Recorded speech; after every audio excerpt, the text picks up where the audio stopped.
మన భీమవరంలో సహజ సిద్ధమైన గానుగ నూనె 13 సంవత్సరాల నుంచి భీమవరంలో అమ్ముతున్నారని ఎంతమంది తెలుసు? వీళ్ళు ఇంకా పూర్వకాలం పద్ధతిని అయితే యూజ్ చేస్తున్నారు. చెక్క వల్ల యూజ్ ఏంటంటే మనకి హీట్ అనేది చాలా తక్కువ వస్తుంది అండి. మామూలుగా మనం ఇప్పుడు వాడే మిషన్స్ అయితే కనుక హీట్ అనేది ఎక్కువ వస్తుంది, 50% హీట్ వస్తుంది. ఇదైతే 20% హీట్ మాత్రం వస్తుంది.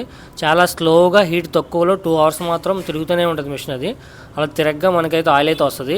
16 కేజీలు వేరుశనగ వేస్తే 6 కేజీలు నూనె మాత్రం వస్తుంది. మిగతాదంతా వేస్ట్ కింద పోతుంది అనమాట అండి. ఆ పద్ధతి అంతా కూడా ఒకసారి చూద్దాం రండి.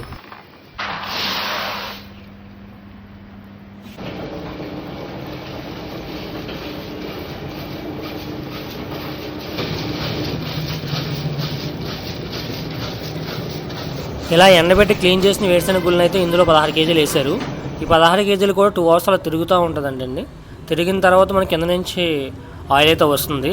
ఇవి కాకుండా వీళ్ళు సమ్మర్లో మనకి పచ్చళ్ళు పడ్డానికి కారాలు, ఆయిల్స్, కొబ్బరి నూనె అవన్నీ కూడా మనకి లైవ్లో కూడా ఇస్తారండి. మీరు కావాలంటే వెళ్ళి అక్కడ మనం పట్టుకెళ్ళి చూస్తే వాళ్ళ మిషన్లు వేసి మనం కూర్చుంటే అక్కడ ఇస్తారు కూడా, అలా కూడా చేయించుకోవచ్చు. మీరు సమ్మర్లో పట్టుకోవాలనుకుంటే కనుక పచ్చళ్ళు, కారం అవి కూడా వీళ్ళు మనకి అరేంజ్ చేస్తారు. ఇది ఎక్కడో తెలుసండి, మనకు మేవరంలో ఎస్ఆర్ కాలేజ్ వెళ్తుంటే అక్కడ మనకు కొంచెం రోడ్డుకి, మెయిన్ రోడ్డుకి పక్కన ఉంటుందండి. భారత్ పెట్రోల్ బంక్ ఉందండి. ఆ బంక్కి ఆపోజిట్లో అని చెప్పొచ్చు. ఒకసారి వెళ్ళి విజిట్ చేయండి. మన ఆరోగ్యాన్ని మనమే కాపాడుకోవాలి. Thanks for watching. వీడియో నచ్చితే లైక్, కామెంట్ చేయండి. Thank you.